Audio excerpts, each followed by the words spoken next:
Wewelsburg Castle, Germany, 1945. At 3:33 a.m., Allied soldiers found 13 SS dress uniforms laid out in the Black Sun chamber.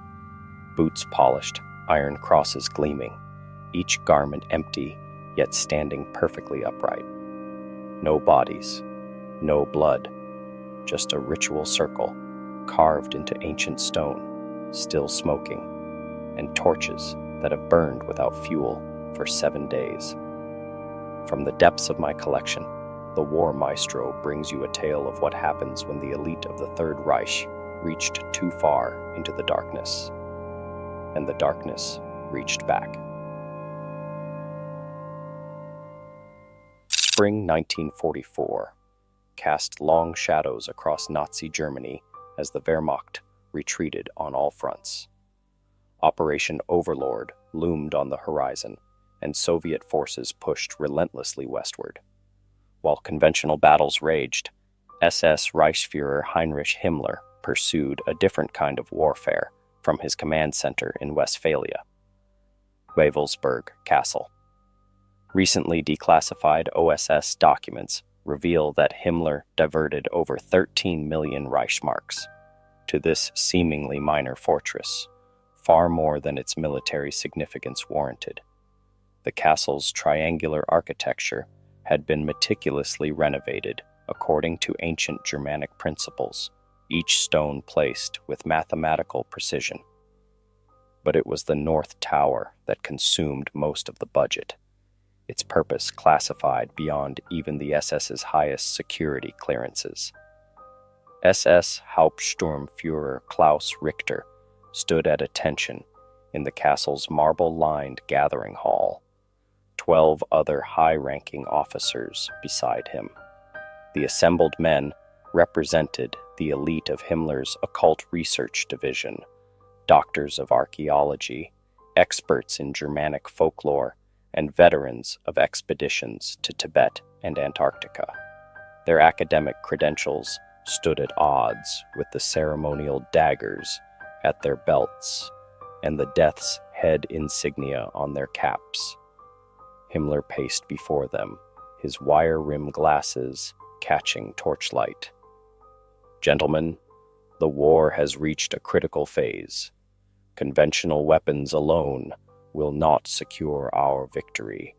He gestured to a massive map where red pins showed Soviet advances.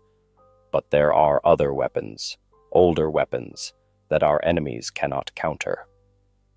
From his briefcase, Himmler produced an ancient leather tome, its pages brittle with age.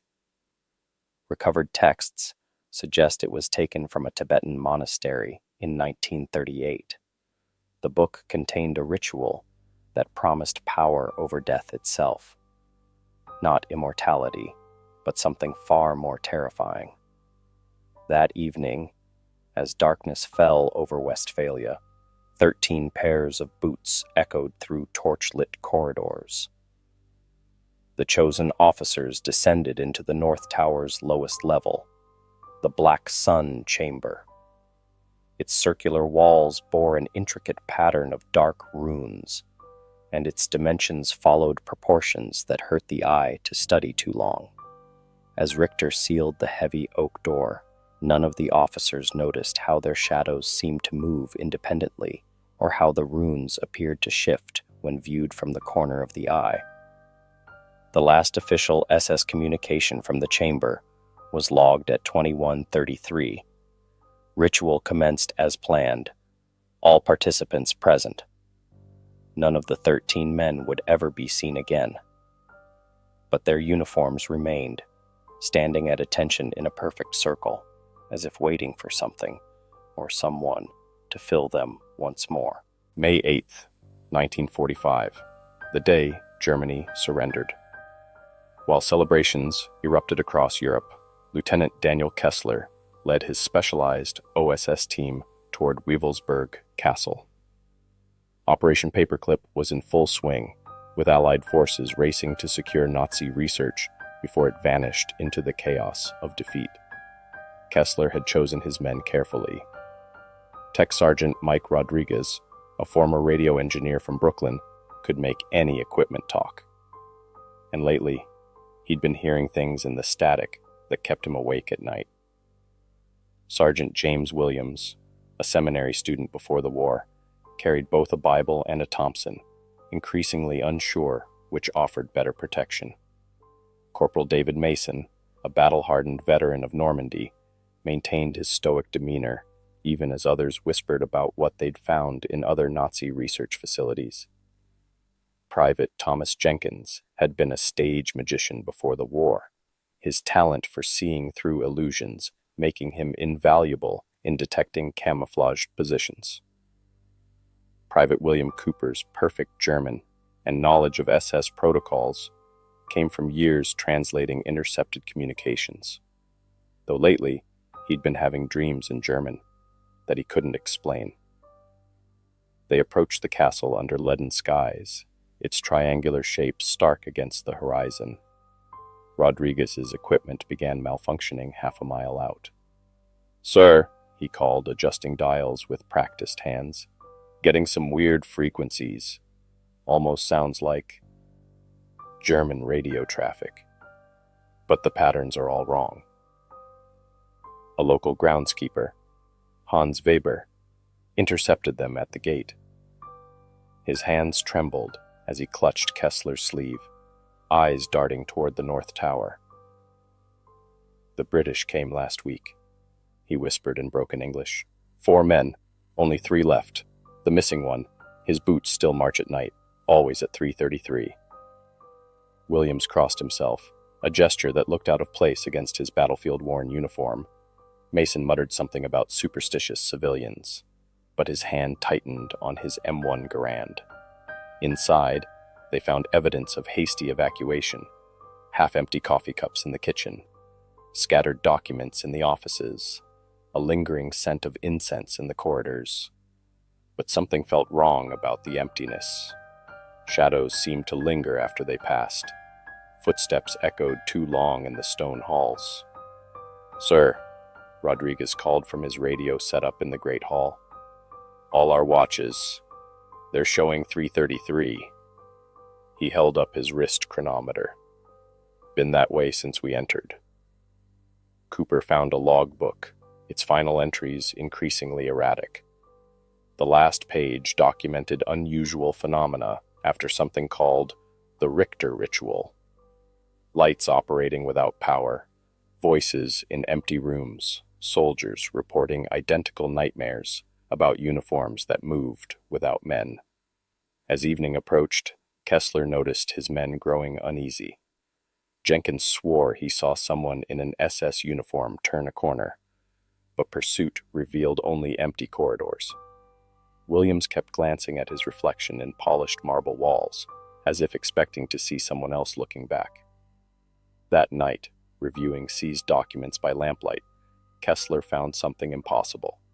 A photograph from 1944 showing Richter's ritual group in the Black Sun chamber. In the background, barely visible in the torchlight, stood a figure in an American officer's uniform. The face was his own. Jenkins disappeared during the first night watch. Kessler found his M1 Garand propped against a wall in the North Tower, the barrel still warm as if recently fired. No blood, no signs of struggle, just Jenkins's dog tags dangling from the sling, swaying gently though the air was dead still. When Williams reached for them, the metal felt hot enough to burn. "Something's wrong with this place, sir," Rodriguez muttered, his technical expertise warring with what his instruments told him. His radio picked up impossible transmissions, German orders from battles long past, English commands from fights not yet fought. "Listen to this." He turned up the volume, and through waves of static came Jenkins's voice. "Found something in the lower chamber. Looks like an SS logbook. Jesus Christ, Lieutenant, you need to see..." The transmission cut off with a sound like a muffled scream. Kessler organized a search following standard military protocol, but the castle seemed to resist their efforts.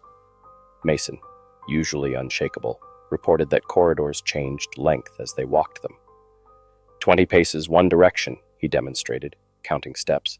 30 paces back. It's not possible, sir. Cooper's perfect German proved useful as they discovered more documents, but his translations became increasingly erratic.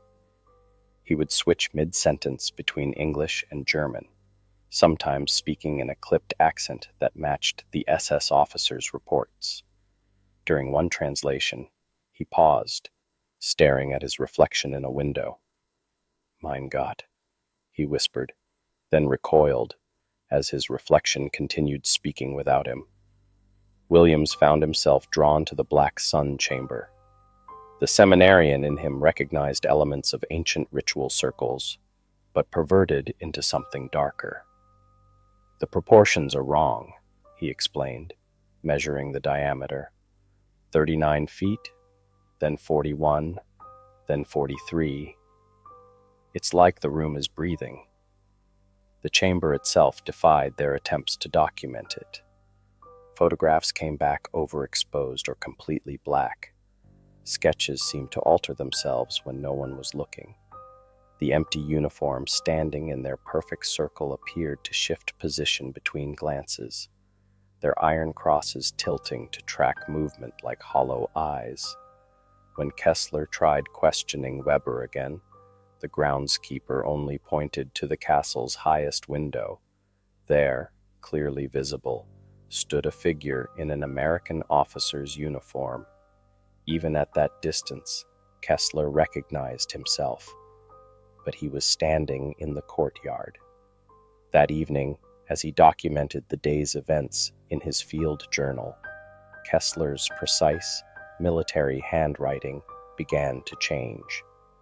The neat English letters twisted into elaborate German script, identical to Richter's.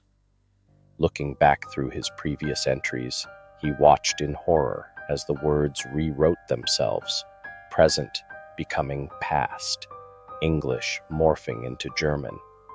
In the margins appeared a single phrase, repeating endlessly, "Nicht beenden.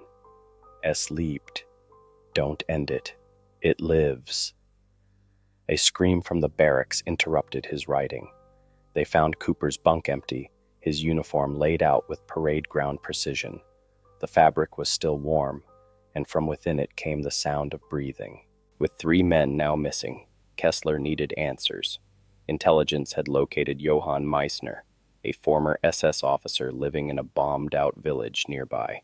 He'd served under Richter but deserted weeks before the ritual. The local resistance had protected him, trading his life for information about SS operations. Mason accompanied Kessler to the meeting, while Rodriguez and Williams maintained radio contact from the castle. They found Meissner in the ruins of a Lutheran church, surrounded by empty schnapps bottles and torn photographs of Wewelsburg.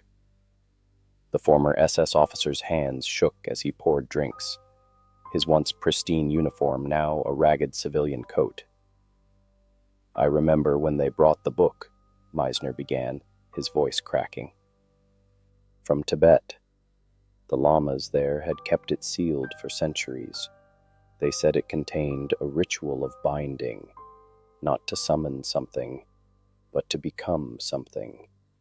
He pulled out a journal filled with frantic sketches of the black sun symbol. Richter thought he understood it, thought we could use it to transcend death itself. But the ritual, it worked differently than expected.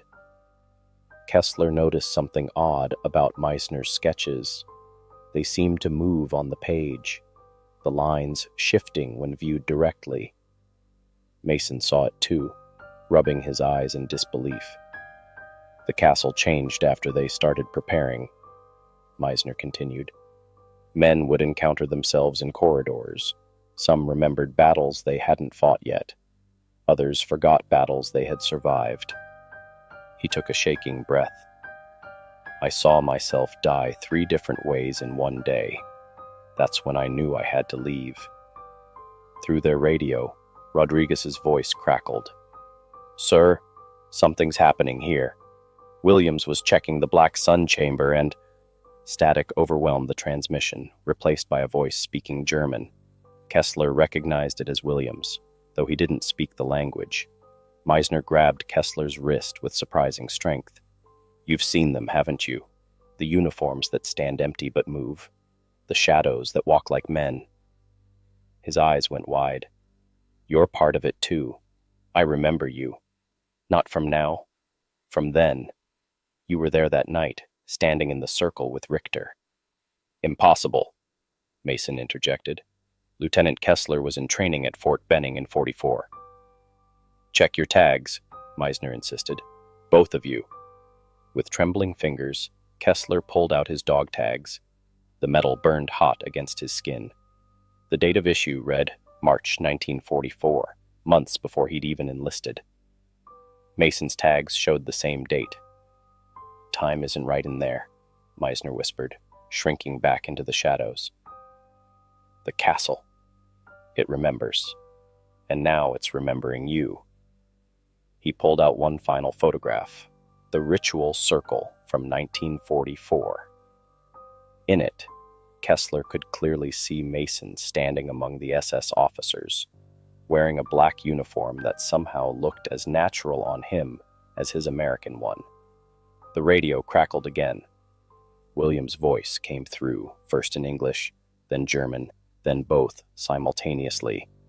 "Sir, I can see you in the chamber right now, but you're still with Meisner.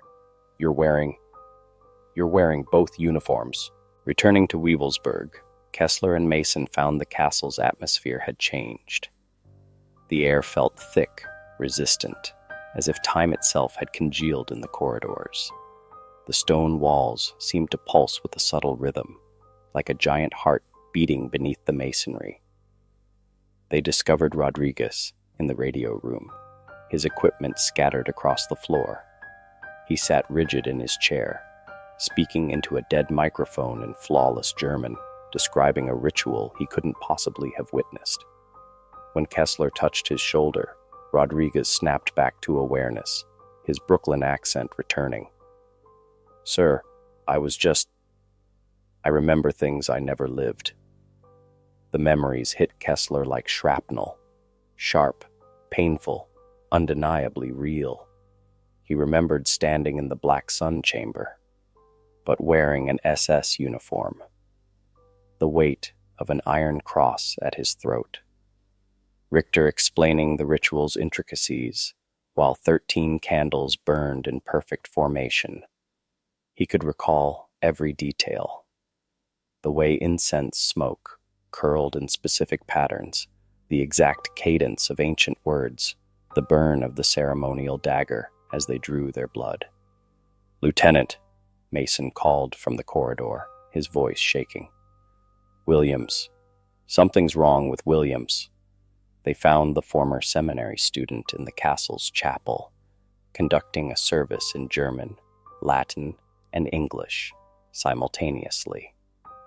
His shadow moved independently across the wall, wearing different uniforms as it shifted. More memories surfaced. Kessler remembered training at Fort Benning, but also at an SS officer school. He could field strip both an M1 Garand and a Mauser K98 with equal familiarity.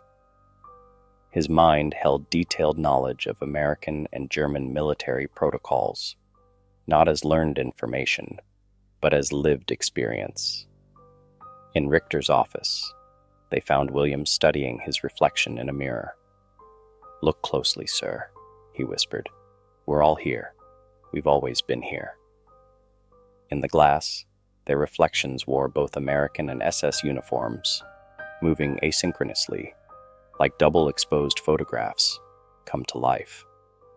The final revelation waited in a hidden compartment behind Richter's desk. Inside lay a leather-bound journal, its pages filled with preparation notes for the ritual. The handwriting shifted between entries, sometimes Richter's elaborate German script, sometimes Kessler's precise military notation, sometimes a perfect fusion of both. "The binding requires 13, read the final entry. dated both 1944 and 1945 simultaneously. But time is not linear here. We are all here, always here, moving in an endless circle. The Americans will come, I will come, and the ritual will complete itself. As Kessler read these words, his words, Rodriguez's radio crackled to life. Through the static, they heard their own voices from hours in the future. Williams screaming in German, Mason reciting SS oaths, Rodriguez calling out coordinates for battles long past, and beneath it all, the sound of boots marching in perfect synchronization, drawing closer to the black sun chamber. That night, they found Williams's uniform in the chamber, empty but standing at attention, adding to the growing circle that had waited decades for completion. From within the fabric came the sound of prayers in 3 languages, all in Williams's voice, all describing horrors that defied description in any tongue. With only 3 men remaining, Kessler ordered an immediate evacuation. "We're getting out," he commanded, his voice carrying both American authority and German precision. "Now!" Rodriguez grabbed his radio equipment while Mason collected their weapons. Standard military protocol seemed meaningless now, but they clung to it like a lifeline to sanity. The castle had other plans. The main gate, which they'd entered only days before, now opened into a stone wall. Every window showed different weather, different times of day, different years. Through one, they watched SS troops drilling in the courtyard. Through another, they saw themselves arriving at the castle, over and over. "Sir!" Rodriguez called from the radio room, getting multiple transmissions. "All of us." Through the static, they heard fragments of their own escape attempt, but from hours in the future. Their own voices, screaming, the sound of boots on stone, the horrible silence that followed. Mason tried setting demolition charges on the walls, his experience from Normandy taking over. But the explosives wouldn't detonate. Rodriguez found the reason why. The timestamps on their fuses showed they'd already exploded years ago. The castle walls bore blast marks from explosions that hadn't happened yet. The architecture actively worked against them. Corridors stretched impossibly long, doorways opened into wrong rooms, and stairwells spiraled up when they should have gone down. Every exit led them deeper inside, as if the castle itself was drawing them toward some inevitable conclusion. "Look at the walls," Mason whispered, his combat-hardened composure cracking. Shadows played across the ancient stones, showing scenes from multiple times. SS officers performed their endless ritual. American soldiers walked down corridors. Past, present, and future overlapped like double-exposed photographs. Their own movements became jerky, unsynchronized with time. Sometimes their words came before they opened their mouths. Sometimes their shadows moved independently, wearing different uniforms, performing different actions. Rodriguez broke first. His hands flew over his radio dials, trying to contact anyone outside. But each frequency only picked up their own voices from different times. "I remember the ritual now," he said, his Brooklyn accent giving way to perfect German. "I was there. We were all there." His uniform began to darken, transforming to SS black as he walked stiffly toward the North Tower. "Rodriguez, stand down," Kessler ordered, but the words came out in German. Mason raised his weapon, but his reflection in a nearby window showed him aiming a Luger instead of his M1 Garand. The castle wasn't just remembering them. It was remembering through them, using them to maintain its endless cycle. They found Rodriguez's uniform in the Black Sun chamber, empty but perfectly pressed, adding to the circle. From within the fabric came the sound of radio static, broadcasting coordinates for battles long past and yet to come. Mason stared at his hands, watching them fade like an old photograph, while his uniform retained perfect form. "Sir," he said, his voice carrying both American and German inflections, "I don't think we're meant to escape. I think we're meant to complete it." He walked himself to the Black Sun chamber, his now empty uniform taking its place in the growing circle that had waited decades for completion. Alone now, Kessler felt the castle pulling him toward the Black Sun chamber. His boots moved of their own accord across stone floors that had felt these same footsteps countless times before. His shadow stretched before him, sometimes in an American uniform, sometimes in SS black, both equally real, both undeniably him. The chamber doors opened at his approach. Inside, 12 empty uniforms stood in a perfect circle. A mix of American olive drab and SS black, each occupied by invisible forms that shifted in the torchlight. One space remained open, waiting. In the circle's center lay Richter's ceremonial dagger, its blade gleaming with impossible light. As Kessler crossed the threshold, time fractured around him. He saw himself at Fort Benning, learning to be an American officer. He saw himself at the SS Academy, accepting his death's head insignia. Both memories were real, lived simultaneously across decades that looped back on themselves. The truth hit him with devastating clarity. There had never been two separate groups, the SS officers and the American unit. They were the same men, caught in an eternal loop across time. Richter hadn't failed the ritual. He had succeeded too well. The castle hadn't been trying to complete the ceremony. It had been trying to maintain it, using the same 13 souls over and over, drawing them back whenever the circle threatened to break. His uniform began to empty itself, but Kessler fought to maintain his form, his identity. "This ends now," he declared, his voice carrying both American and German accents. He drew his service pistol, aimed at the dagger that anchored the ritual. A familiar voice stopped him, his own voice, from 1944. "We've tried that before," Richter said, stepping out of Kessler's memories and into reality. "We've tried everything, but time isn't linear here. The ritual has already succeeded, is still succeeding, will always succeed."